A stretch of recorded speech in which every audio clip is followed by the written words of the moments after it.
بسم اللہ الرحمن الرحیم۔ ابتدا ہے رب جلیل کے بابرکت نام سے جو دلوں کے بہتر جانتا ہے۔ تمام اہل اسلام کو میری جانب سے 17ویں روزے کی سحری مبارک ہو۔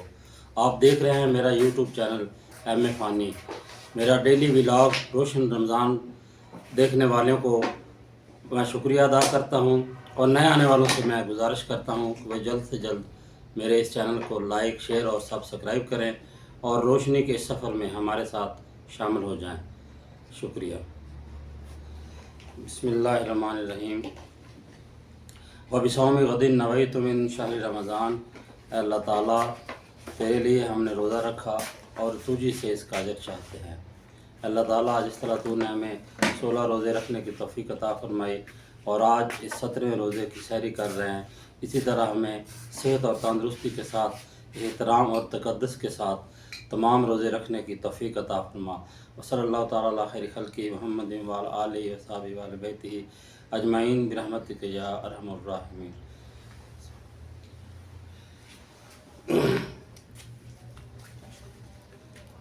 بسم اللہ الرحمن الرحیم۔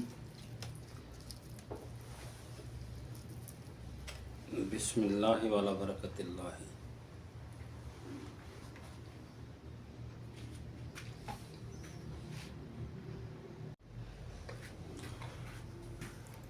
بسم اللہ الرحمن الرحیم۔ قل هو اللہ احد اللہ الصمد لم یلد ولم یولد ولم یکن لہ کفوا احد۔ جی ناظرین، جس طرح آپ دیکھ رہے ہیں کہ میں نے سورہ اخلاص کی تلاوت کی، تو آپ صلی اللہ علیہ وسلم نے فرمایا کہ سورہ اخلاص جو ہے یہ قرآن پاک کا 1/3 ہے، یعنی اگر آپ اس کو 3 دفعہ پڑھتے ہیں تو ایک قرآن پاک کے برابر اس کا ثواب ملتا ہے۔ تو جس طرح ماہ رمضان کا یہ مقدس مہینہ چل رہا ہے، تو اس میں ایک نیکی کا اجر جو ہے وہ اللہ تعالیٰ 70 گنا بڑھا دیتا ہے۔ تو اگر آپ اس کو 3 دفعہ پڑھیں گے تو 70 قرآن پاک کے برابر اس کا ثواب ملتا ہے۔ تو یہ رحمت و برکتوں بھرا مہینہ ہے، اس میں زیادہ سے زیادہ کوشش کریں کہ کلام پاک کو پڑھیں اور اس پر اس کے اصحال ثواب جو ہے اپنے ان لوگوں کو جو اس دنیا سے چلے گئے ہیں، خاص طور پر جن کے والدین یا لواحقین اس دنیا میں نہیں ہیں، ان کا ہم پر حق ہے، اس لیے ان کو اصحال ثواب کے لیے لازمی زیادہ سے زیادہ کلام پاک پڑھیں، کیونکہ اس میں اس کا اجر بہت زیادہ بڑھ جاتا ہے۔ جی شکریہ۔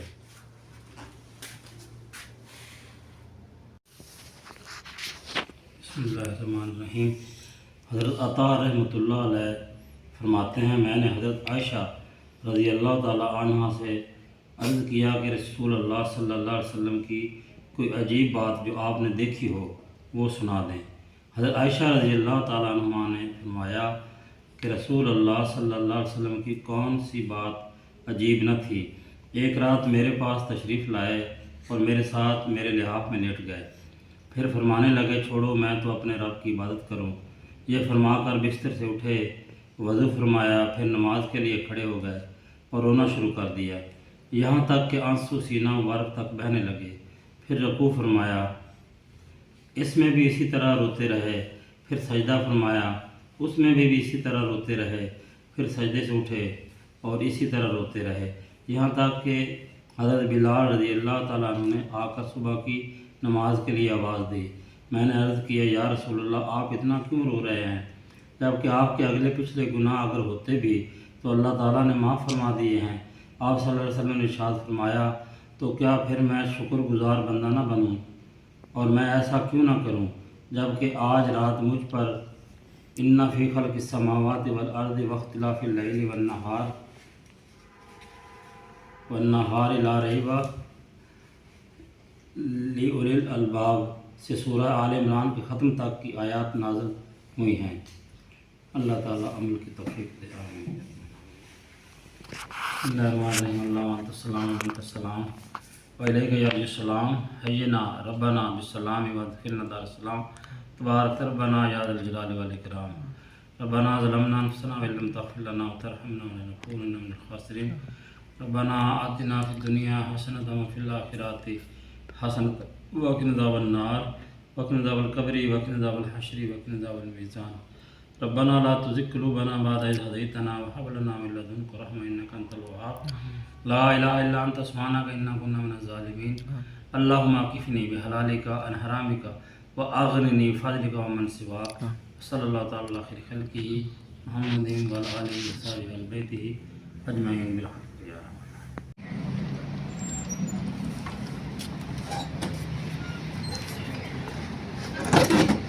جی ناظرین السلام علیکم۔ اس طرح سے آپ دیکھ رہے ہیں افطاری کا وقت ہوا چاہتا ہے اور ہم افطاری کرنے کے لیے فیکٹری ورکر کے پاس جا رہے ہیں، اور وہاں ہم روز ہماری افطاری فیکٹری ورکر کے ساتھ ہوتی ہے، تو بتایا انشاءاللہ آپ کو وہاں پہ گفتگو کرتے ہیں آپ فیکٹری ورکر کے ساتھ انشاءاللہ۔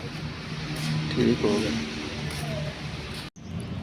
بسم اللہ الرحمن الرحیم، نحمدہ و نصلی علی رسولہ الکریم، اما بعد فاعوذ باللہ من الشیطان الرجیم، بسم اللہ الرحمن الرحیم۔ تمام اہل اسلام کو 17ویں روزے کی افطاری مبارک ہو۔ اس طرح کہ یہ برکت و بھرا رحمت و بھرا مہینہ آج اس کے دوسرے عشرے کے بھی 7 دن مکمل ہو چکے ہیں اور اس عشرے کے صرف 3 دن باقی ہیں، اور جیسا کہ آپ جانتے ہیں کہ یہ عشرہ گناہوں سے کفارے کا ہے اور گناہوں سے مغفرت کا ہے۔ تو اللہ تعالیٰ سے یہ دعا ہے کہ اللہ تعالیٰ ہمارے گناہوں کو اپنی رحمت اور برکت اس مہینے کے صدقے گناہوں کو معاف فرمائے اور تمام اہل اسلام کو جنت الفردوس عطا فرمائے۔ اور جس طرح کہ آپ کو پہلے ہی بتایا کہ جو عشرہ ہے یہ گناہوں سے چھٹکارے کا عشرہ ہے۔ آپ صلی اللہ علیہ وسلم سے ایک صحابی نے پوچھا کہ ہم میں سے بہتر کون ہے؟ آپ صلی اللہ علیہ وسلم نے فرمایا آپ میں سے بہتر وہ ہے جس کے ہاتھ اور اس کی زبان سے دوسرے لوگ محفوظ رہیں۔ تو آپ صلی اللہ علیہ وسلم کا اس حدیث مبارک کا مفہوم یہ ہے کہ ہمیں ایک دوسرے کے ساتھ مل جل کے رہنا چاہیے، اور اس طرح کہ ہم لوگ کوئی کسی قبیلے سے آیا ہے، کوئی کسی قبیلے سے آیا ہے، کوئی کسی شہر سے آیا ہے، کوئی کسی شہر سے آیا ہے، اور سارے ادھر اکٹھے سارے رہ رہے ہیں۔ تو اب یہ اسی طرح ہے جس طرح کہ ایک خاندان ہوتا ہے یا ایک جو ہے وہ ایک خاندان کی طرح سارے رہ رہے ہیں۔ تو میری سب سے یہ گزارش ہے کہ آپس میں سبیل سلوک اور بھائیوں کے ساتھ اتفاق کے ساتھ رہا کریں اور ایک دوسرے کے حقوق کا خیال رکھا کریں۔ خاص طور پہ آپ صلی اللہ علیہ وسلم نے فرمایا کہ جو ہمسائے ہیں ان کا خیال جو ہے بہت زیادہ رکھا کریں۔ آپ صلی اللہ علیہ وسلم نے ایک دفعہ فرمایا کہ مجھے یہ شک ہے کہ مجھے جو ہے نا بعض دفعہ یہ شک ہوتا ہے کہ اللہ تعالیٰ جس طرح کہ ہمسایوں کے حقوق کے بارے میں فرماتا ہے، تو یہ کہیں یہ نہ ہو کہ ہمسایوں کے حقوق جو ہے ان کے وراثت میں بھی ان کا حصہ کہیں نہ آ جائے۔ اسی طرح آپ صلی اللہ علیہ وسلم کے پاس ایک کیس اس طرح آیا تھا کہ ایک صحابی نے کہا کہ میرا جو ہمسایہ ہے اس کے گھر میں کھجور کا درخت ہے، تو اس کھجور کے درخت سے جب کھجوریں پکتی ہیں تو وہ ہمارے گھر میں گرتی ہیں یا وہاں سے بچے جو وہ اتارتے ہیں اسے، تو وہ جو ہمسایہ ہے وہ ان کے منہ میں سے نہ جا کے چھین لیتا ہے، وہ جو کھجوریں کھا رہے ہوتے ہیں نا۔ تو آپ صلی اللہ علیہ وسلم نے کہا کہ یہ اس صحابی کو بلایا، اس نے کہا، اس سے پوچھا کہ آپ اس طرح کیوں کرتے ہیں؟ تو اس نے کہا کہ یہ کھجوریں میری ہیں تو اس لیے میں جو ہے وہ اپنی کھجوریں اس کو نہیں دوں گا۔ تو وہ چونکہ ایسا شخص جو اس درخت کو خرید کر دے تو میں اس کے لیے جو ہے یہ اس کو وعدہ کرتا ہوں کہ اس کو جنت میں اس کو بہترین اس کا جو ہے نا درخت اس کو لے کے دوں گا۔ تو صحابہ میں سے ایک صحابی نے عرض کیا کہ میں اپنے جو ہے نا درخت وہ جو یہ درخت خرید کر دیتا ہوں۔ تو وہ اس صحابی کا اس آدمی کے پاس گئے تو اس سے کہا کہ تو آپ یہ درخت جو ہے نا یہ مجھے فروخت کر دیں۔ تو اس نے کہا جی میں یہ کسی قیمت پر بھی فروخت نہیں کروں گا۔ پھر وہ ایک صحابی اور گیا، اس نے کہا کہ میرے پاس ایک جو ہے نا میرا ایک باغ ہے کھجوروں کا، تو آپ جتنے درخت اس میں سے لینا چاہیں آپ وہ لے لیں اور یہ کھجور کا درخت مجھے دے دیں۔ تو اس نے کہا کہ میں 100 کھجوروں کا درخت لوں گا اور پھر یہ کھجور جو ہے نا ایک درخت آپ کو دوں گا۔ تو اس نے کہا جی آپ 100 کھجوروں کا درخت لے لیں۔ تو اس نے 100 کھجوروں کا درخت دے کے وہ ایک درخت جو ہے کھجور کا وہ خرید لیا اس نے، اور وہ خرید کے اس کو وقف کر دیا۔ جو اس کا ہمسایہ تھا نا جس کے بچے وہ کھجوریں کھاتے تھے تو اس کو وقف کر دیا۔ تو اس طرح کے کئی اس طرح کے جو واقعات ہیں وہ حسن سلوک کے جو ہیں